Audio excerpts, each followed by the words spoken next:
Tollywood film ఇండస్ట్రీలో కొన్ని నెలలుగా కాస్టింగ్ కోచ్పై తీవ్ర స్థాయిలో దుమారం రేపుతోంది. శ్రీరెడ్డి రగిల్చిన ఆరోపణలు కుంపటి నేటికే అరలేదు. శ్రీరెడ్డి మాత్రమే కాకుండా అపూర్వ, మాధవీలత వంటి వాళ్ళు కూడా రంగంలోకి దిగటం, చిత్ర పరిశ్రమలో లైంగిక వేధింపులు ఏ రేంజ్లో ఉన్నాయో అందరికీ తెలిసింది. వీటన్నిటికీ పరాకాష్ఠగా శ్రీరెడ్డి ఫిలిం ఛాంబర్ ఎదుట చేసిన అర్ధనగ్న ప్రదర్శన సమస్య తీవ్రతకు అద్దం పట్టింది. ఈ క్రమంలోనే ఆమెకు మహిళా సంఘాల నుంచి పెద్ద ఎత్తున మద్దతు లభించింది. పిఓడబ్ల్యూ సంధ్య, సామాజిక కార్యకర్త దేవి, సజయ వంటి వాళ్ళు బాసటగా నిలిచారు.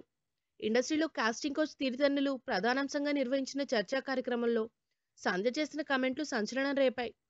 హీరో రాజశేఖర్ కొందరు అమ్మాయిలను ఎలా వాడుకున్నది ఆమె చెప్పడం తీవ్ర కలకలం రేపింది. ఈ విషయంలో ఆయన భార్య జీవితే స్వయంగా అమ్మాయిలను పంపించేదని సంధ్య ఆరోపణలు ఇండస్ట్రీ వర్గాలను కుదిపేశాయి. దీనిపై జీవిత ఏకంగా ఓ ప్రెస్ మీట్ పెట్టి సంధ్య ఆరోపణల్లో వాస్తవం లేదని చెప్పింది. అయితే వైసీపీ ఎమ్మెల్యే, సినీ నటి రోజా హీరో రాజశేఖర్ ఎలాంటి వాడో చెప్పింది. కాస్టింగ్ కోచ్ గురించి మాట్లాడిన రోజా తన అభిప్రాయాలు చెప్తూ, హీరో రాజశేఖర్ గురించి తనకి బాగా తెలుసని, తన భర్త సెలవుమణికి రాజశేఖర్ మంచి మిత్రుడని తెలిపింది. రాజశేఖర్ పై వచ్చిన ఆరోపణలు నిజమే అయితే ఈ విషయం ఇన్ని రోజులు దాగేది కాదని అభిప్రాయపడింది. ఆయనతో తాను 2 సినిమాలు లేకుండా నటించానని, భార్య జీవిత తోడు లేకుండా ఎక్కడికి వెళ్లడని పేర్కొంది.